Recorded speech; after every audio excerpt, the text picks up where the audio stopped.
Perkenalkan, nama saya Oranji Faot. Saya mahasiswi di UPAN semester 6. Kesempatan kali ini saya akan mempresentasikan hasil kerja saya dari mata kuliah filsafat umum. Soal yaitu jelaskan tentang apa itu sistematika filsafat. Jawaban, sistematika filsafat adalah hasil berpikir dari segala sesuatu yang sudah ada dan tersusun secara sistematis. Sistematika filsafat meliputi epistemologi. Di dalam epistemologi berbicara tentang pengetahuan. Nah, semua yang kita ketahui tentang sesuatu itu adalah suatu pengetahuan. Pengetahuan berkaitan erat dengan kebenaran karena dengan kita ingin mencapai kebenaran, pengetahuan itu harus tetap ada. Atau dengan kata lain, kebenaran dapat dinyatakan jika sesuai dengan objeknya. Ketidaksesuaian pengetahuan dengan objeknya itu merupakan suatu kekeliruan. Suatu objek yang ingin diketahui memiliki banyak aspek yang amat sulit diungkapkan secara serentak.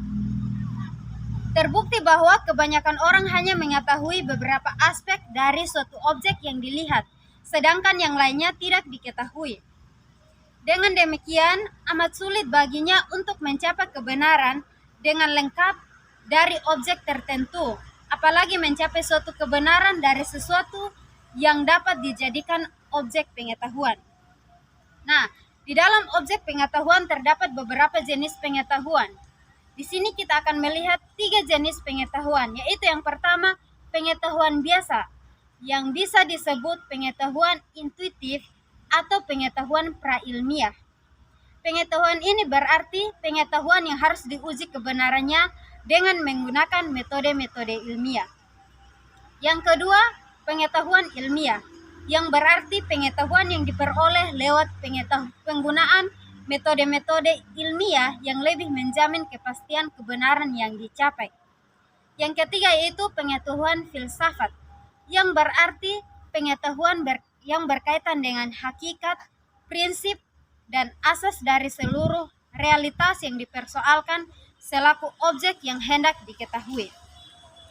Nah, dari pengetahuan ini juga terdapat beberapa sumber yang melandasinya, yaitu yang pertama dari beberapa filsuf.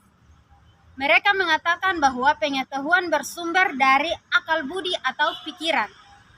Setiap keyakinan yang tidak sesuai atau bertentangan dengan akal budi tidak mungkin benar. Pikiran atau akal budi memiliki fungsi yang amat penting dalam mengetahui suatu objek. Yang kedua, dari filsuf lain.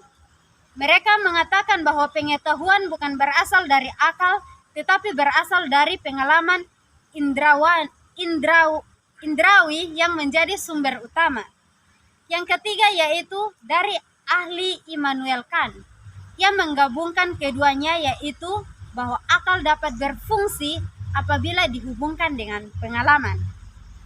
Nah, kita sebagai makhluk hidup, kita harus berfilsafat, kita harus berpikir, dan kita juga harus tahu bahwa dalam kita berfilsafat membutuhkan pengetahuan yang masuk akal atau benar. Demikian dari saya, Shalom.